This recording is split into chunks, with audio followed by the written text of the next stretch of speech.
quien no viene de Estados Unidos es Pablo Moldovan. ¿Cómo te va? ¿Qué tal, Claudio? Gracias ¿Cómo por la andás? espera. Economista. Uy, Un gusto estar Hola, con Pablo. ustedes. ¿Cómo va, Paula? ¿Todo bien?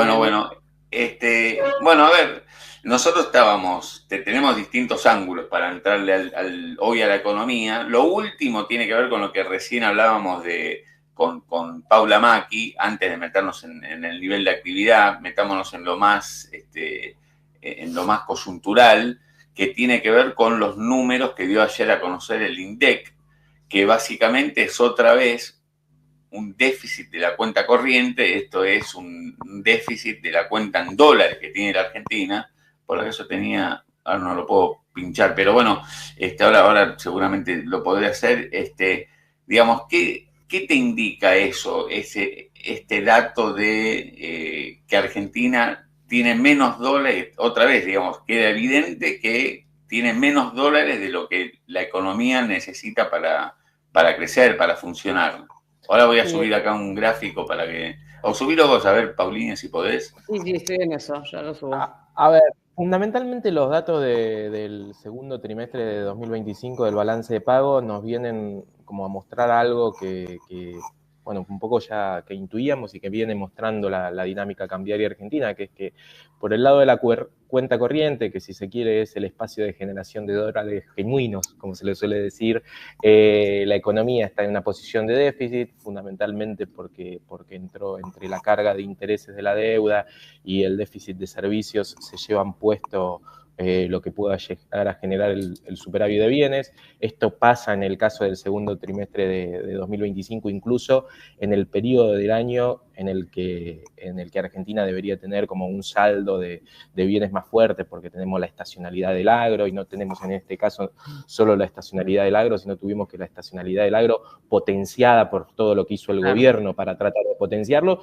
y aún así tenemos un déficit de cuenta corriente, que es financiado fundamentalmente por la cuenta financiera, que cuando nos metemos en la cuenta financiera también nos damos cuenta que hay un problema grande, porque es una cuenta financiera que tiene un resultado de aporte fundamentalmente gracias a los desembolsos del Fondo Monetario y los aportes de organismos en el periodo, ¿no? Si se acuerdan, estamos hablando del segundo trimestre, que es abril, mayo, junio. En abril entró el desembolso del fondo, que entró además con plata del BID y del Banco Mundial Extra. Con lo cual, creo que la situación que tenemos es una situación donde la economía argentina tiene déficit en la generación genuina de dólares, y si le sacamos los dólares del fondo, tiene también un problema por el lado del financiamiento.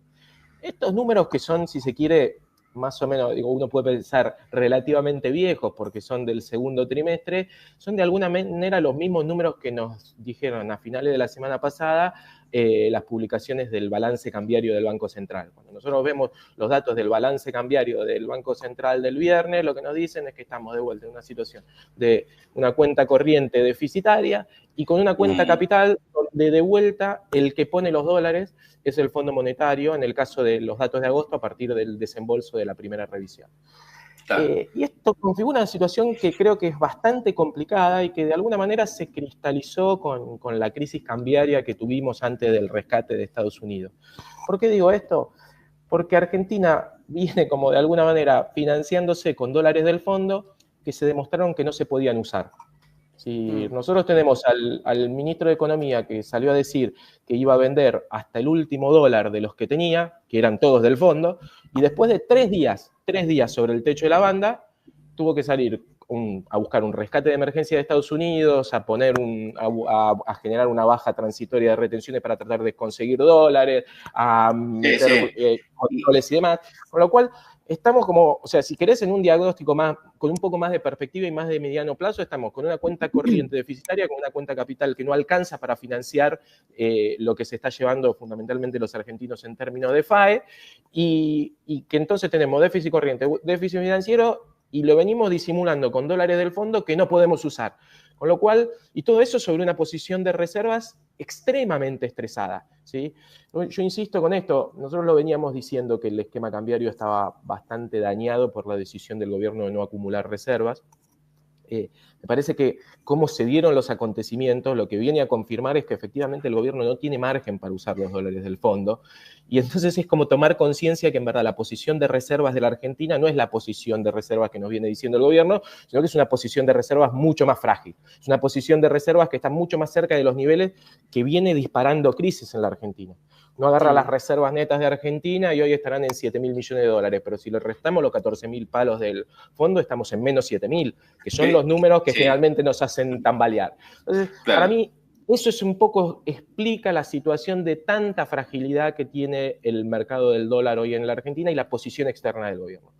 Que si querés con un poco de perspectiva, lo que nosotros creemos es que es como uno de los flancos más débiles que tuvo la política pública desde que arrancó el gobierno de Milei, donde si bien todo el tiempo tuvimos como un discurso muy grandilocuente, lo que hubo siempre fue como parches y una mirada cortoplacista. Entonces era, no, che, a finales del 24 te bajo las retenciones para que me pongas la soja, a ver si puedo entrar a los mercados. Uy, no entré a los mercados. A ver ahora que están comprando dólares, ahora vienen comprando dólares en estos últimos días, justamente. A ver, espera que teníamos por acá el datito.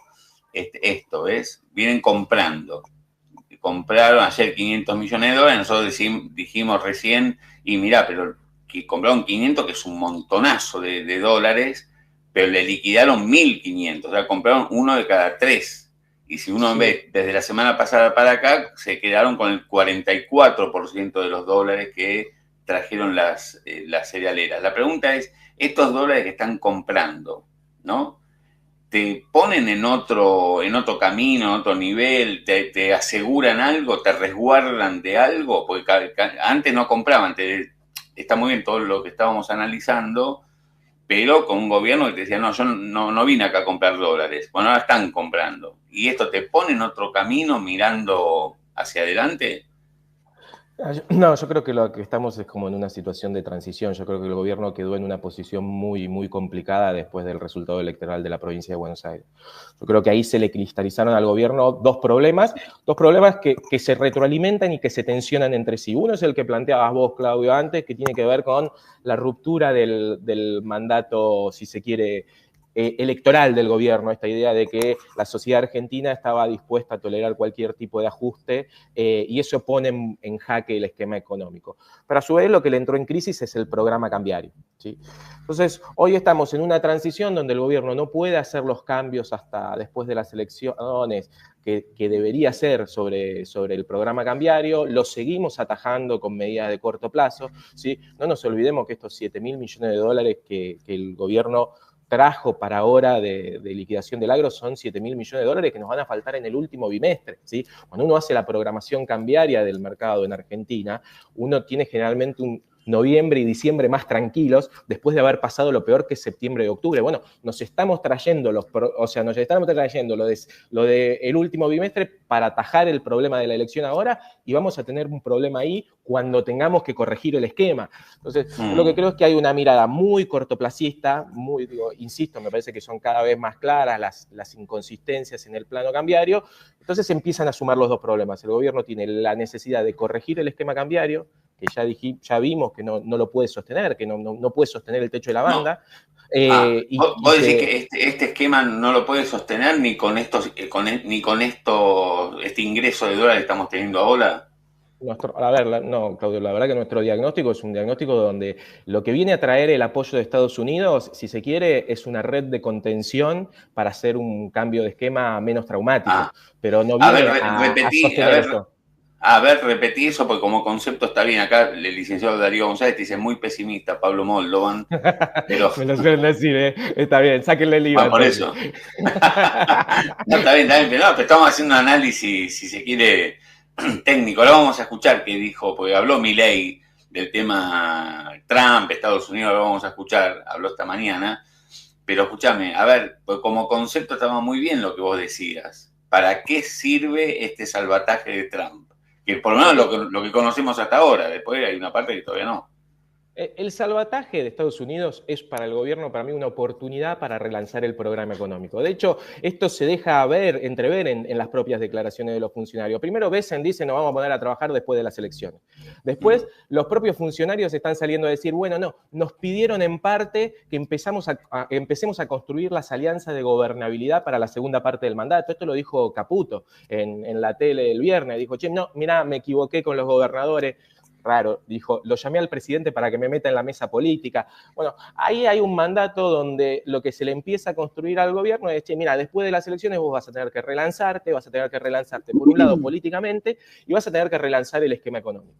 En términos de qué implica relanzar el esquema económico, la verdad que ahí lo que tenemos como dato es lo que el Fondo Monetario le viene pidiendo al gobierno desde abril y que el gobierno viene incumpliendo.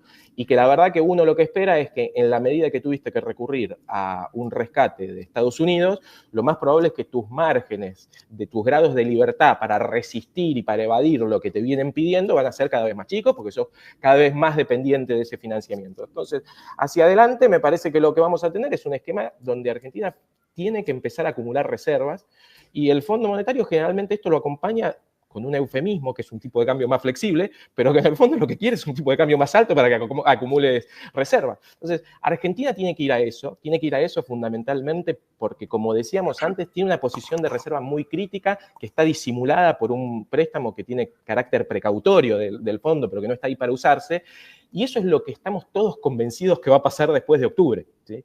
¿Qué va a pasar esto? A ver, por eso, Claudio, por eso también hay una situación donde el agro vende 1.500 millones de dólares y el gobierno solo compra 500. ¿Por qué? Y porque todos sabemos que estos 1.350 pesos por dólar que vale hoy es medio insostenible y hay que tirarse la cabeza a comprar los que pueden comprar en el momento en que hay oferta. Porque lo que se viene ahora son 10 jornadas, 10, 12 jornadas después de que se termine la liquidación del agro, que van a ser muy duras, donde no va a haber oferta, donde se va a probablemente cristalizar toda la tensión que se viene, y después va a haber que trabajar efectivamente en la construcción de ese nuevo programa. Me definís, espera un segundito, esto nomás, me definís jornadas, ¿qué decís? Jornadas muy duras, se vienen jornadas muy duras, ¿qué? A ver, el mercado está como en una situación muy especial, Claudio, que es una situación, digamos, que veníamos de un momento donde se había corrido la oferta y la demanda estaba potenciada, ¿no? Eso es lo que llevó al gobierno a vender 1.100 millones de dólares en 3 días. Es una situación de corrida cambiaria, es decir, cuando se te corre la oferta y se te viene encima la demanda. Bueno, ¿cómo respondimos a eso? Tuvimos como algunas jornadas de calma después del anuncio de Estados Unidos y eso coincidió con una oferta bestial que vino del agro con estos 7.000 millones de dólares que se reparten en 3-4 días. Durante estos 3-4 días el gobierno lo que hizo es bajar el tipo de cambio para comprar esos dólares a alrededor de 1.350. Los volúmenes que estamos viendo en el mercado son volúmenes muy grandes. Es natural que todo aquel que tiene que comprar dólares los esté comprando ahora porque presume que después de que se acabe la liquidación del agro, lo que va a pasar es que la oferta se va a restringir. Por lo menos pensemos específicamente en lo que va a ser el sector agropecuario. El sector agropecuario liquida 7.000 millones y de repente va a ir a liquidar casi nada, menos de 60, 70 millones por día. Entonces vamos a una situación donde la oferta se va a achicar mucho. Cuando vos mirás qué está pasando con los dólares financieros, el aporte de la deuda privada en dólares que le venía poniendo oferta al mercado, eso está en una situación también muy, muy baja. Las emisiones de ON están bajas, los préstamos en dólares bancarios están bajos. Entonces, ¿quién va a poner oferta en un mercado de cambio a 1.350 cuando estamos todos convencidos que lo que viene después de octubre es una fuerte corrección cambiaria? ¿Sí? Entonces, me parece que el riesgo que lo que tenemos hacia, digamos, para las jornadas que quedan hasta las elecciones es una situación donde la oferta se retraiga y la demanda naturalmente va a presionar, porque lo que se va a empezar a consolidar son estas cosas que estamos charlando. Che, ¿qué dice el Fondo Monetario? No, que hay que cambiar el esquema. Che, ¿qué dice Estados Unidos? Bueno, mira, no, se viene otra cosa. Che, ¿qué posibilidad tenemos en el segundo bimestre de acomodar esto? No, mirá, la verdad que nos trajimos los dólares de allá para acá. Bueno, hay una situación de mucha insostenibilidad que le demanda además a la Argentina como una corrección cambiaria. Bueno, yo te insisto, para mí lo que viene a traer el salvataje de Estados Unidos es más, digamos, es la posibilidad de transicionar a un esquema sin que sea traumático, porque la verdad que lo que estábamos era en una gestión del mercado de cambios que te llevaba a un trauma, ¿sí? La posición de futuro, los anabólicos financieros que el gobierno le estuvo poniendo al mercado para sostener el precio, era una situación que lo que hacía era que se te podía dar vuelta muy fuertemente el mercado y llevarte a una situación cambiaria de mucho estrés. Bueno, hoy tenés un paraguas que te permite tratar de transicionar hacia otro esquema un poco más suave. Probablemente después de octubre tengamos un comunicado del Tesoro norteamericano, un comunicado del Fondo diciendo esto, pero Argentina tiene que ir naturalmente a un esquema donde tiene que empezar a comprar reservas. Porque además te lo digo así, se los digo así a los dos. Es decir, ojo que además 2027 es 2026 es el año en el que hay que comprar los dólares para prepararse para 2027, que va a volver a ser electoral. Argentina es así. Es dramática, pero es así. Entonces, aún en los mejores casos que uno pueda imaginar, Argentina necesita en 2026 resolver también los desafíos que va a tener en 2027. Claro. Entonces, me parece que ahí lo que se configura es que estamos medio con un esquema que es un poco zombie, ¿viste? Está vivo, pero que está caminando por inercia y no le queda demasiado tiempo y estamos todos bastante conscientes de esto. La verdad que preocupa, me da la sensación de que los parches duran cada vez más poco, ¿no? Son cada vez más efímeros. En este caso me parece es el caso puntual donde decimos dura 5 días, ¿no? O sea, dura 3, 5 días. Porque todos, no solo nosotros que la seguimos de forma diaria, están preguntándose qué va a pasar con el dólar mañana cuando efectivamente ya no esté la liquidación de las cerealeras. Claro. Si hoy tenemos este nivel de demanda, la complicación para el Tesoro de haber comprado un monto más interesante como sí lo pudo hacer el viernes, la pregunta ya se abre para mañana, porque en definitiva no estamos tocando el techo de la banda, pero estamos a escasos 100 pesos, 100 y piquito de pesos. Entonces, de vuelta muy rápidamente y bastante antes de las elecciones, pienso que podés volver a ver al dólar en el techo de la banda. Y es un problema porque, digamos, que el Tesoro te ayude a transicionar después de las elecciones, parece quedar muy lejos, ¿me entendés lo que digo? Es como que de vuelta está, o sea, todo este aluvión de dólares y de vuelta ya mañana está todo el mundo diciendo compren hoy porque mañana no sé qué precio va a tener y además que lo compran para llevarlo al blue y sacar una ganancia. No sé si se va a venir alguna restricción, si ves que se puede llegar a venir alguna decisión, alguna restricción adicional por este temor de lo que puede pasar en estos pocos días antes de las elecciones, pero que falta mucho en términos diarios económicos. Sí, a ver, dos cosas me surgen de lo que decís, Paula. O sea, la primera tiene que ver con que, o sea, yo creo que como el adelanto de retenciones no le salió al gobierno como quería. ¿Sí? Yo no creo que el gobierno se sienta a gusto teniendo que concentrar la oferta en 3 días. Yo creo que lo que se imaginaban era un escenario donde efectivamente le pusieron fecha 31 de octubre porque lo que querían era como una oferta que de alguna manera se sostuviera y le sostuviera el equilibrio del mercado que está tan desbalanceado hasta las elecciones. Al concentrarse tan fuerte en 3 días, medio que lo que se arma es un escenario muy complicado donde por más que compre, cuando juntemos 2, 3 jornadas de venta de dólares del Tesoro, va a pasar un poco lo que decís vos, o va a subir el tipo de cambio, vamos a ir al Tesoro, y eso va a alentar las propias expectativas de devaluación. Con lo cual, yo creo que ahí hay algo que no salió bien en el marco de una estrategia que viene siendo como eso, muy de parche, muy de emergencia, muy de cortoplacismo todo el tiempo, ¿sí? Y que me parece que además lo que viene a desnudar es que estuvo mal hecha la programación cambiaria, ¿sí? Porque la verdad que el desbalance que teníamos todos los analistas para septiembre-octubre estaba ahí. La verdad que los que eran más optimistas era que se sostenía vendiendo los dólares del fondo, pero no de otra manera. Y después está como el capítulo que abrís que tiene que ver con el de la brecha, que es realmente problemático. Es decir, el gobierno toma una decisión de profundizar la segmentación de los mercados para cortar un rulo, claro. pero puede ser muy contraproducente en el marco del régimen cambiario que vos tenés. Porque ojo que con un régimen que supuestamente es de flotación entre bandas, vos tener una brecha cambiaria, claro, que lo que te arma es, te cristaliza una expectativa de devaluación inmediata. ¿Entendés? Entonces ¿cómo puede ser? Yo tengo un precio ahí que vale, no sé, que hoy vale 1.450, mientras 1.350 está el mayorista. Claro. Entonces, dame todo lo que puedas en home banking, no para hacer rulo, dámelo porque eso es mi expectativa de evaluación después de octubre, claro. ¿Entendés?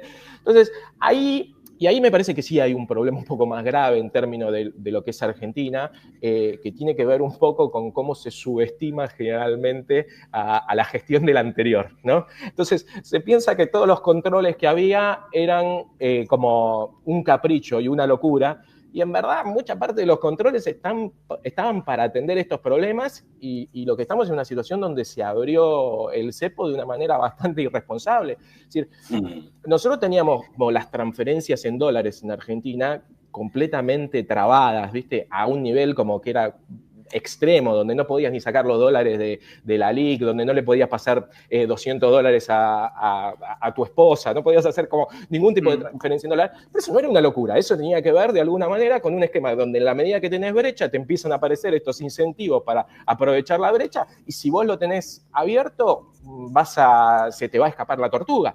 O sea, me parece que lo que estamos viendo en realidad es un gobierno que empieza a correr de atrás el rulo financiero y que no lo puede cortar, ¿sí? Porque yo lo que les diría es, mira, hace 3 semanas que el gobierno está tratando de frenar esto. Primero sacó una regulación de la CNB tratando de cortarles la palanca en pesos contra caución a la cartera propia de la SALIC. Después de eso, sacó una regulación especial para, digamos, para directivos de entidades financieras. Y ahora la generaliza.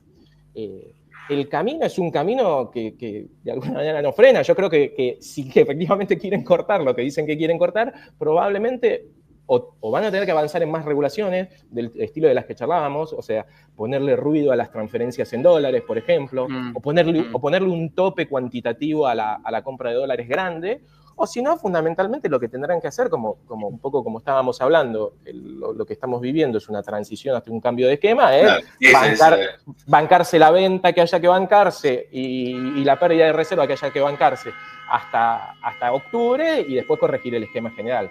¿Dónde estás que hay tanto bocinazo? En mi casa, no, en mi casa. ¿De dónde? Más o menos, ¿dónde? No, estoy en el centro, estoy en zona acá quizás están quejando de lo que digo, es otro que escucha. Claro, el cacerolazo te hacen. Acá hay varios que te harían un cacerolazo, porque Jonas Forssell, la verdad que está siempre con nosotros acá, dice, acá como que nosotros incentivamos la destrucción económica, cuanto peor mejor, todo con tal de derrocar un gobierno. Dejate hinchar las pelotas. Jonas Forssell está todos los días acá, que a mí me gusta, cada uno con su opinión, y está muy bien, digamos, ¿no? Pero la verdad que, imagínate que nosotros vivimos acá, todo lo que hacemos, el programa y ahora Play, estamos acá, entonces, nada, me pasa que no queremos destruir nada, estamos simplemente haciendo análisis sobre algo que me parece que está muy a la vista y que por algo, digamos, esto del faltante de dólares, todas las presiones cambiarias están tan a la vista que el gobierno tuvo que reponer parte de las regulaciones o restricciones que existían acá. Recién Pablo no nacía una, alguien decía, alguien mencionaba, dice, más peroncho no se consigue. Pablo Moldovan defendiendo las restricciones. No hacía una defensa, él simplemente decía, se subestimaron pensando que cortando, que digamos como que había un gusto de tenerlas, y en realidad lo que se está haciendo es reconociendo con esas restricciones que nada, que no das abasto para atender una dolarización, que tu economía está fallando, o tu plan o tu modelo está fallando. Entonces el asunto es ver hacia dónde vas. Y cuando hablamos de hacia dónde vas, vos antes decías, hoy hay un paraguas que abre una posibilidad, estoy leyendo más o menos textualmente lo que dijiste antes, de ir hacia un esquema, pero de una manera más suave, no catastrófica, como alguien dijo, que nada, siempre la catástrofe. Vos decías justamente que hay una posibilidad de ir hacia otro esquema y que ese camino no tiene por qué ser una catástrofe.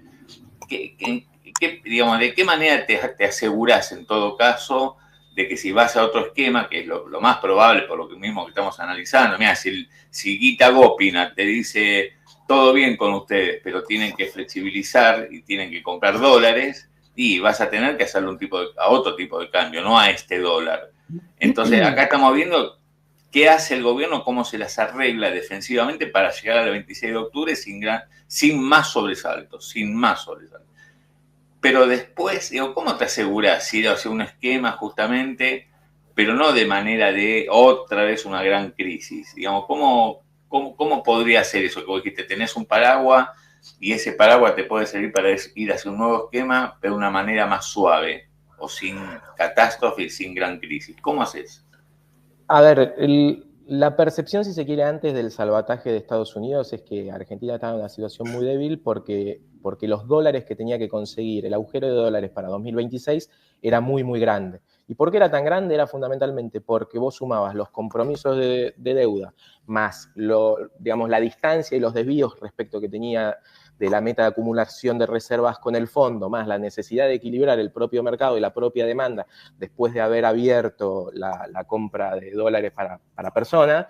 Y la verdad que uno empezaba a hacer las cuentas de eso y decís, mira, acá faltan un montón de dólares y el tipo de cambio que más o menos me resuelve eso es un tipo de cambio muy alto y que no tenemos del todo claro si la situación política lo resiste. Claro, Parece que lo que trae el Tesoro norteamericano es una situación donde de alguna manera lo que puso es una espalda de reservas de corto plazo un poco más grande a través de un swap, la posibilidad de rolear parte de los vencimientos que tiene Argentina de deuda en 2026, que habrá que ver en qué medida se concreta, pero eso le saca mucha presión al esquema en términos de cuántos dólares tiene que comprar. Entonces uno se puede empezar, por ejemplo, a imaginar un esquema donde Argentina tiene que poner un tipo de cambio que le permita simplemente comprar algunos dólares para acumular reservas, en tanto el roleo de la deuda lo garantiza alguna forma, digamos, o una respuesta muy favorable al apoyo del Tesoro, que sería que baje el riesgo país y se refinancie parte de lo que venga, o una menos amigable, que es que el propio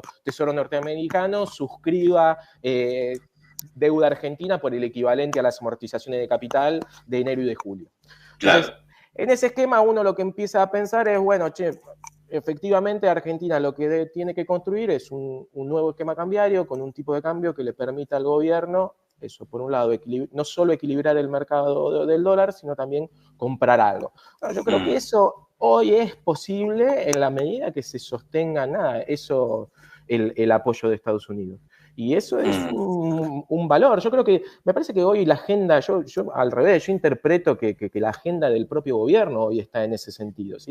Naturalmente no pueden decir otra cosa en términos del esquema cambiario, pero cuando uno ve cómo el gobierno ya empieza a incorporar tan fuertemente el pedido de reconstruir gobernabilidad para la segunda parte del mandato, claro. Y uno ve que esas son las dos cosas que le viene pidiendo el Fondo y el Tesoro de Estados Unidos. Es un nuevo esquema cambiario y gobernabilidad. Bueno, se pusieron a trabajar ya en la que pueden blanquear, la otra tiene como esta.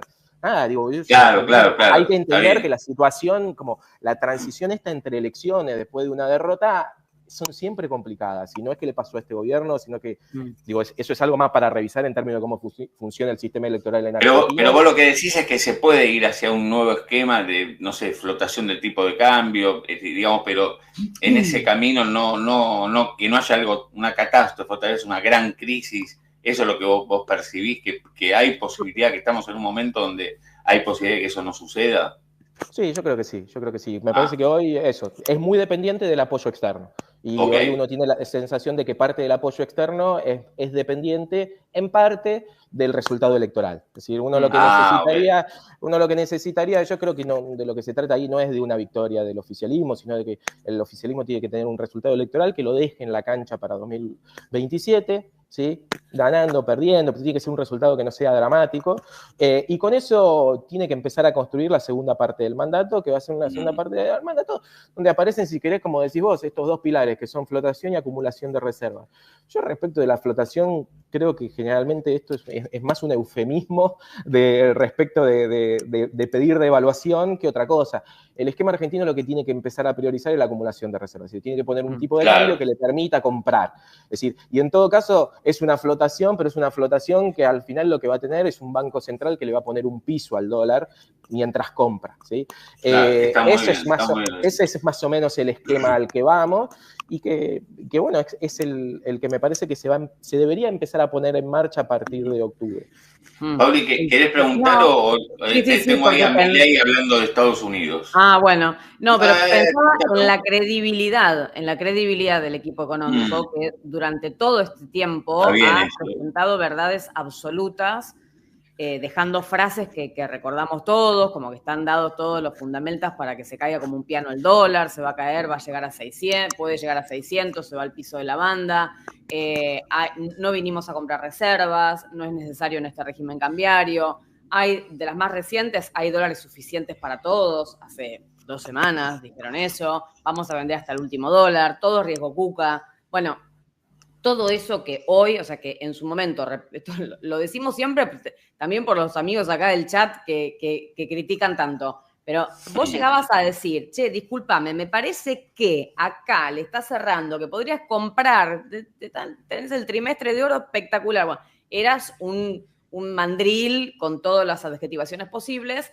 Hoy, nada, fingiendo demencia, el típico fingimos demencia y seguimos para adelante. Hoy, no, esto para los argentinos es lo mejor, acumular reservas, estamos cuidando a los argentinos. Yo digo, la credibilidad de esta gente que ya arrancó el gobierno con una credibilidad manchada por la gestión con el gobierno de Macri, ¿cómo se vuelve a creer en lo que vayan a empezar a hacer, no? Porque digo, para todo lo que es el mercado que termina como siempre manejándote y dándote el timing diario de las jornadas. Yo creo que ahí hay un tema, me parece que hay un problema. De hecho, por lo menos mi interpretación del tuit de Guita Gopinath va en ese sentido. Yo creo que Guita Gopinath no nos escribe a los argentinos. Guita Gopinath le escribe al secretario del Tesoro. Le está diciendo, ojo que estos tipos tienen que hacer esto. No nos lo dice a nosotros. Le está diciendo, ojo, no te comas el cuento. Mirá que no es un ataque especulativo. Estos tipos tienen que acumular reservas y poner otro esquema cambiario. Yo creo que ahí está medio la cuestión. Porque también hay que recordar que lo dice desde afuera del fondo, ¿no? No lo dice desde adentro, lo dice después de que la corrieron. Dice, che, mira, a mí me corrieron, probablemente me corrieron vinculado a esto. Ustedes probablemente los bancaron cuando nos hacían trampa en la reserva, acordate que teníamos razón. Bueno, me parece que hay algo en torno a la credibilidad del equipo que yo creo que está bastante dañada. Digo, son esas cosas, para mí hay otras que son fuertes. El equipo económico nos dijo, o sea, aún asumiendo, ¿no?, que había un gran desbalance, nos dijo que iba a conseguir 1.500 millones de dólares por mes de colocaciones a no residentes y que había abierto el mercado de deuda.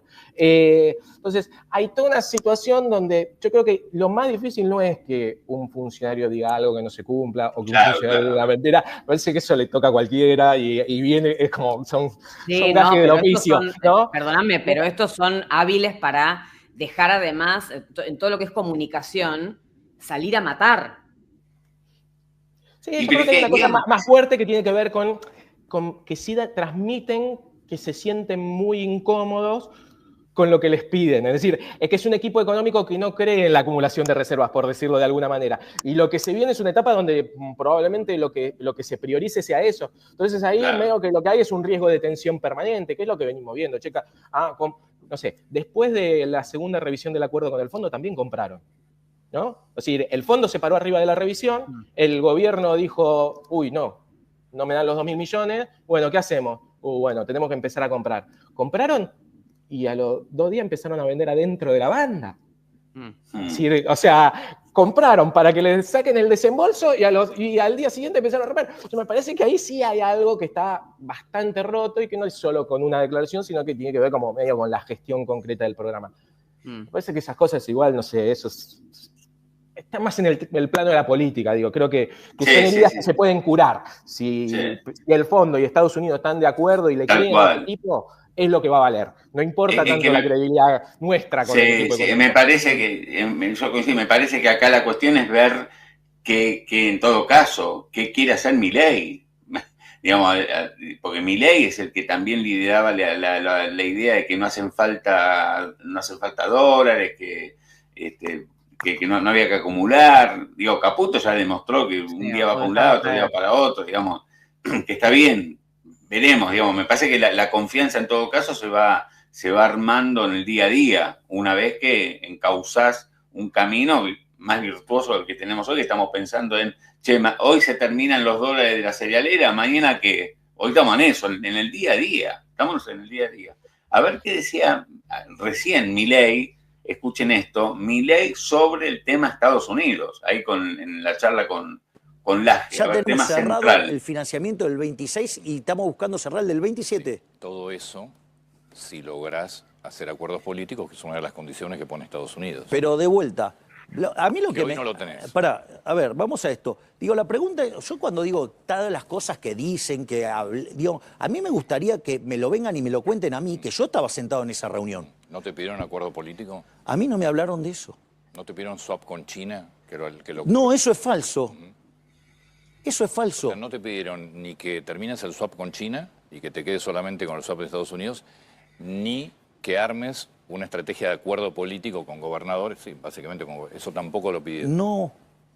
Digamos, a ver, el motivo por el cual nosotros recibimos el apoyo es un apoyo geopolítico.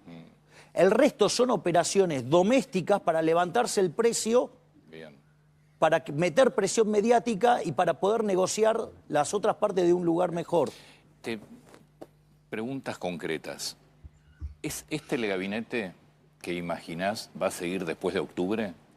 Bueno, ¿Sería una segunda etapa del gobierno? A ver, en principio, no. A ver, en principio, digamos, va a haber recambios, porque, digamos, Petri va a ganar, digamos, en la provincia de Mendoza y lo va a hacer con amplitud, y la doctora Bullrich va a ganar en Cava con amplitud. Más allá de esos nombres.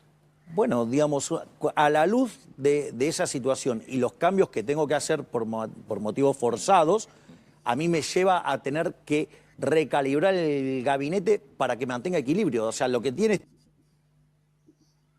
Bueno, qué es eso, el gabinete, hablando de... Me parece que ahí la pregunta apunta al equipo económico, no a la doctora Bullrich o a Petri, que bueno, que se tendrán que ir, digamos, y que son elegidos, pero, o sea, no hay una definición... Claro, me parece que imagínate que hoy diga Caputo se va. Sí, voy a cambiar de gabinete. El régimen llega hasta el último día y debe llegar con convicción hasta el último segundo en que se cambia, ¿no? La pregunta estuvo bien, sí, pero lo veo a Milei como dando vueltas, ¿no? En las distintas respuestas que da. Ayúdame con Claudio, perdón que me meta, pero yo lo vi a Caputo con Johnny Viale el viernes y dijo lo contrario, dijo, no, el secretario del Tesoro me pidió que eso iba a decir. Eso iba a decir. Le iba a decir, Paula, a ver, ayúdame, no quiero decir una cosa por otra. A ver, la vi, pero no recuerdo ese tramo, la vi entera. No, Caputo, en el viernes, lo pasamos nosotros ayer acá, dijo, Scott Bessent, lo único que me pidió fue que haga acuerdo político, digamos, que haya un tema político. Y bueno, Milei acaba de decir que no le pidieron eso, que es falso, y que tampoco le pidieron el tema swap con China. Ahí Caputo fue tajante, sí. Ahí está, mirá que bueno. Te hablaba de la gobernabilidad para que se destrabe la economía lo más pronto posible. Esta es la clave. Nosotros necesitamos, y eso fue la única cosa que me dijo el secretario Bessent. Sí, eso fue lo único que me dijo Bessent. Trabajen en la gobernabilidad. Toto me dijo. ¿Te dijo eso? Sí, me dijo eso. Trabajen en la gobernabilidad. Mirá qué título. Sí, al final te dijo trabajen en la gobernabilidad. Sí, claro, porque es importante, porque nosotros, es que yo se lo dije siempre, o sea, nosotros tenemos un set de reformas tributarias, laborales y demás que van a ayudar a destrabar enormemente la economía. Ahora, necesitas mayoría simple para poder pasar. Bueno, eso es lo que dijo Caputo el viernes. Bessent lo único que me pidió fue acuerdo político, gobernabilidad. Esto dice Milei hoy, cuando le preguntas.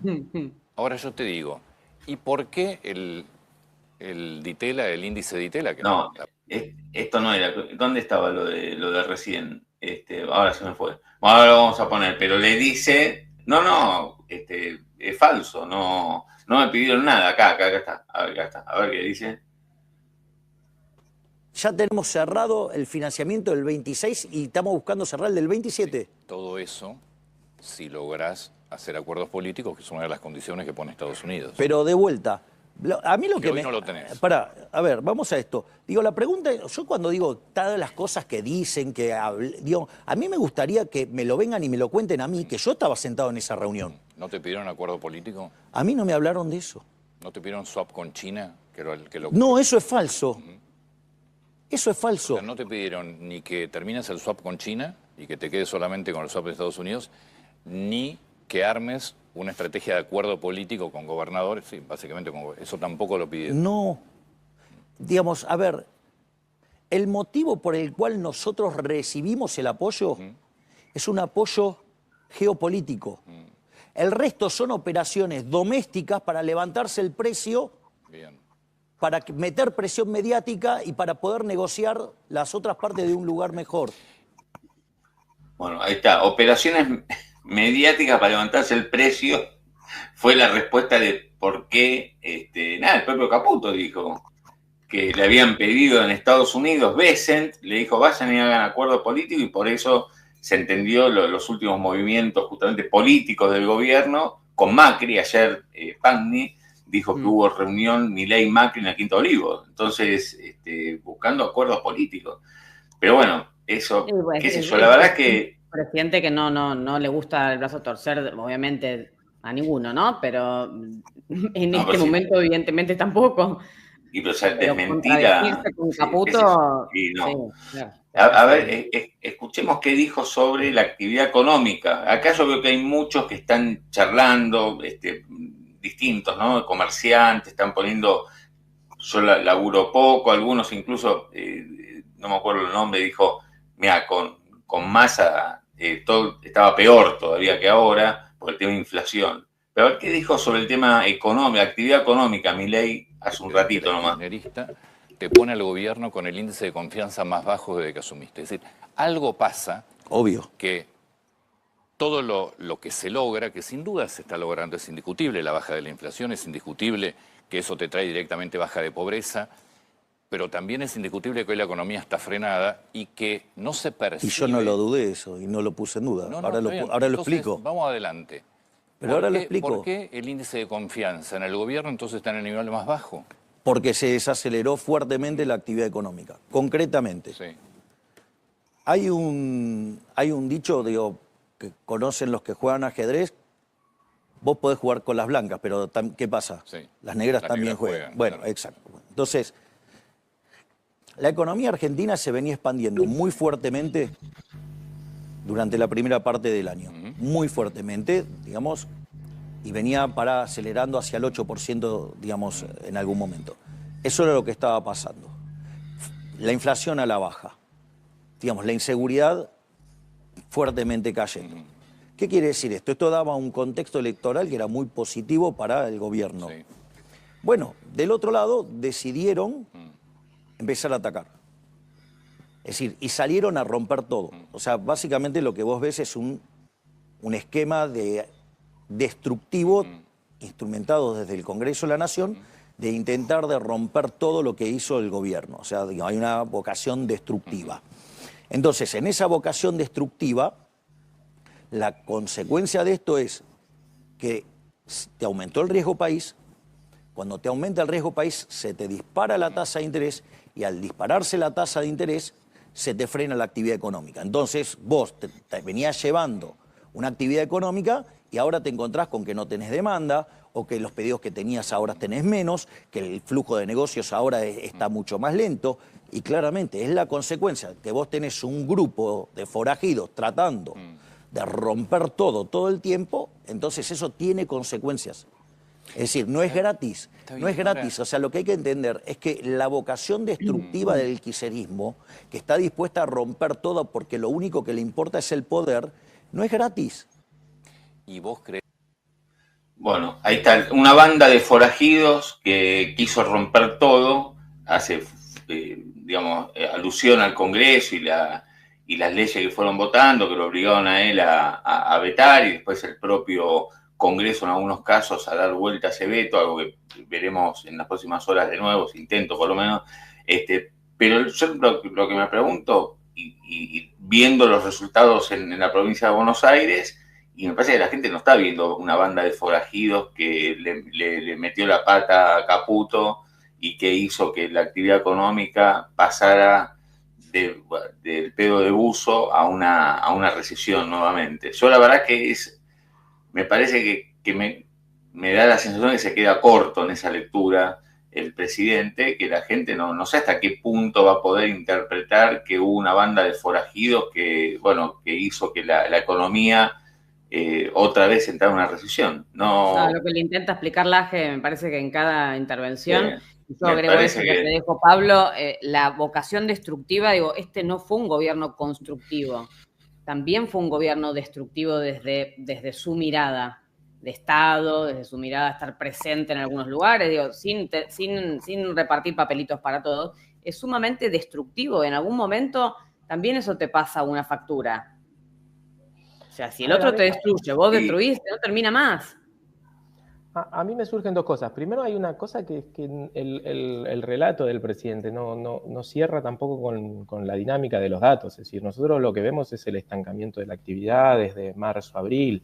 Es una cosa que arranca de antes, ¿sí? Claro. Y que me parece que ahí está también lo segundo, que es lo más importante, que tiene que ver con tener la capacidad de explicar cuáles son las causas, cuáles son los factores que empujaron a la economía, que venía efectivamente de una recuperación muy fuerte, a estancarse. Nosotros desde SP, medio con lo que venimos señalando y diciendo desde hace mucho, es que en eso jugó muy, pero muy, muy fuerte el ancla salarial, es decir, la decisión explícita del gobierno de pisar los salarios, pisar los salarios a un ritmo al cual la desinflación no llegó. O sea, pautaron para las paritarias ritmo de crecimiento del 1% y nunca pudieron bajar la inflación del 2%. Entonces, eso generó un proceso de estrangulamiento de ingresos que se sumó al ajuste y al estrangulamiento de ingresos vía transferencia del Estado, jubilaciones, etcétera, que puso a la economía en una situación de mucha fragilidad por el lado de la demanda. No había motores desde la demanda para que la economía se expandiera. Sobre eso, además, lo que hicieron en de agosto. Para que se perdió la voz ahí. ¿Ahí me escuchan? Ahí, sí. No, lo que digo es que agarra el micrófono, que por alguna razón Sobre esa situación de estancamiento de los ingresos, lo que se montó es en julio y agosto una política monetaria que fue muy agresiva. No es que subió el riesgo país y subieron las tasas de interés. No, el gobierno explícitamente pasó a poner en marcha un programa de control de agregados monetarios hiper exigente, donde lo que se planteó es que la cantidad de dinero no crecía más y que cualquier expansión de dinero era neutralizada vía encaje, que llevó las tasas de interés a las nubes y rompió el canal del crédito, que era el único que seguía impulsando la economía. Entonces, o sea, vos lo que decís, perdón, yo lo que entiendo que vos decís es, lo que hicieron fue priorizar la desinflación. Para priorizar la desinflación, tomaron decisiones respecto de la política monetaria de un ajuste sideral. Y la salarial también, ¿eh? Y la salarial, sí, que siempre lo hablamos con vos y con Federico Pastrana, que mostramos justamente desde el principio de año cómo, al principio sorpresivamente, ¿viste? No llegábamos a entender, viendo los números, cómo el poder adquisitivo de los trabajadores iba para abajo, o sea, perdía. Y sin embargo, bueno, después ya eso se vio con el correr de los meses. A ver, efectivamente, y yo lo que digo es, ojo, que hay algo de todo ese problema que se expresó en la elección, ¿sí? Que era lo que charlábamos al principio, porque nosotros podemos decir, che, mira, el norteamericano y te resuelve la posibilidad de construir un puente hacia un nuevo esquema cambiario. Ok, ojo, que la construcción de un puente a un nuevo esquema cambiario viene con costos, porque modificar el tipo de cambio en la Argentina implica costos. Aunque haya bajo pass-through, aunque sea lo que sea, eso tiene costos y tiene impacto distributivo. Y eso va a coincidir probablemente con un cambio del mandato electoral del gobierno, en donde al gobierno le están diciendo, pará, que solo con ajuste no alcanza, que solo con ajuste y desinflación no alcanza. Yo creo que el principal desafío para el gobierno en la segunda parte del mandato, una vez que tiene el apoyo de Estados Unidos, es tratar de ordenar eso, es tratar de armar una política económica que sea un poquito más equilibrada, que no sea solo ajuste y desinflación, ahora con un tipo de cambio más alto, impulsado de afuera, porque eso va a tener como también muchos problemas de validación en términos sociales, más allá de los acuerdos que pueda construir en el Congreso. Entonces, lo que se necesita es también como un cambio en el el perfil de la gestión pública que le permita al gobierno eso, reactivar algunas cuestiones vinculadas a la obra pública, repensar cómo se está discutiendo la política social. Yo creo que en la discusión de la política social el gobierno tiene una confusión que es muy peligrosa para lo que viene, ¿sí? El gobierno está convencido de que subiendo la UH resolvió el problema de los sectores más vulnerables en la Argentina. Y eso no es así.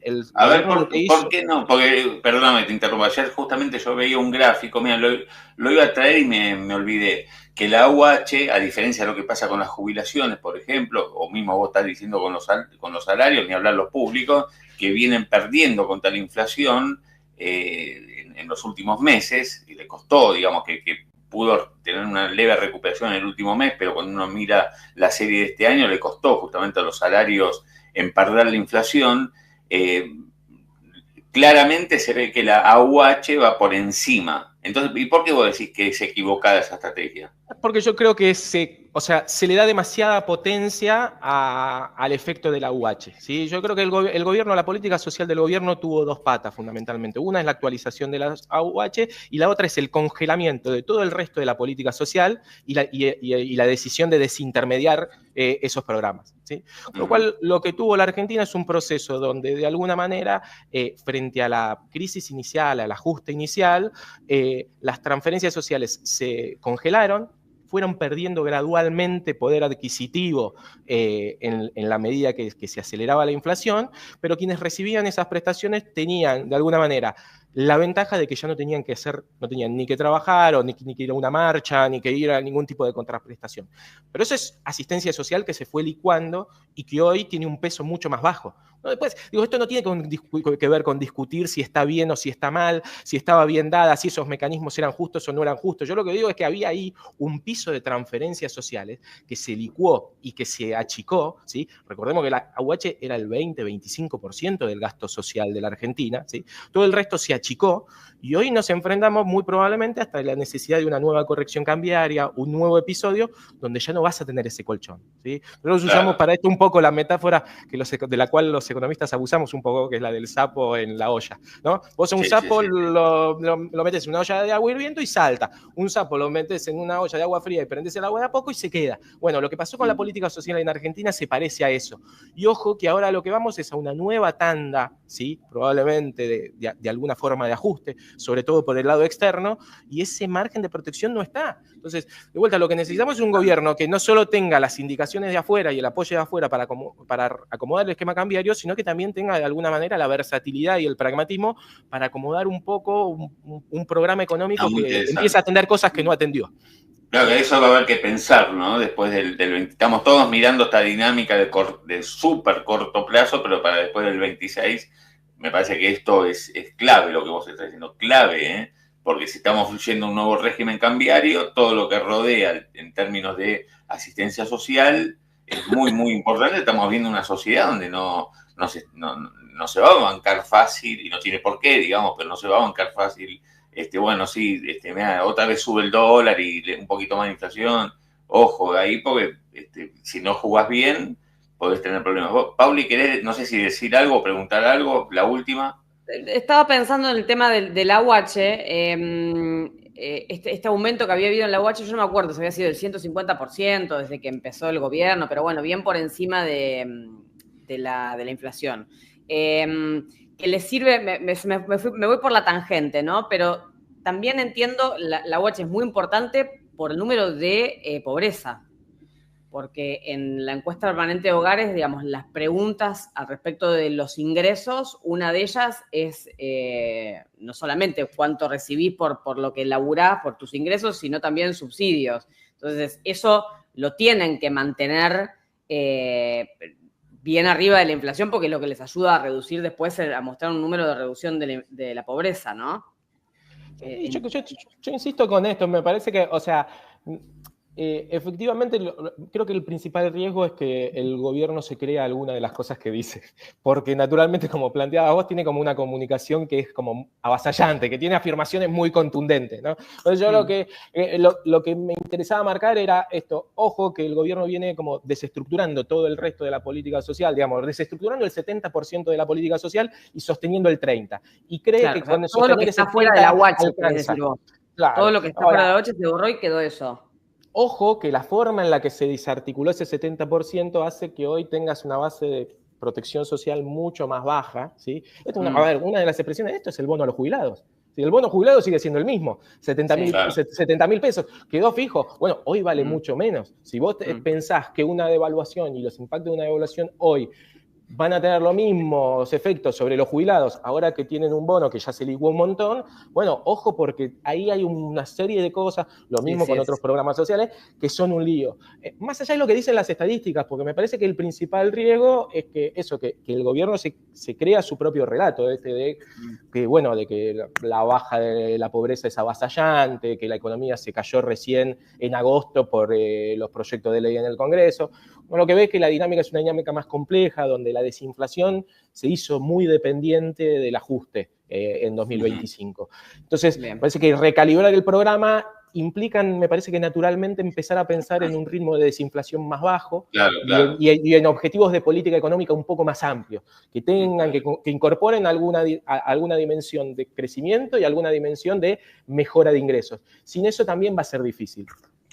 Pablo, gracias por estimar como siempre acá en Ahora Play, en el Serrucho. Muchas gracias, che. Pablo. Muchas gracias a ustedes. No te tocaron más bocinazos, se ve que estuviste más módico. No, aflojé, sí. Perdón si les bajé público, che.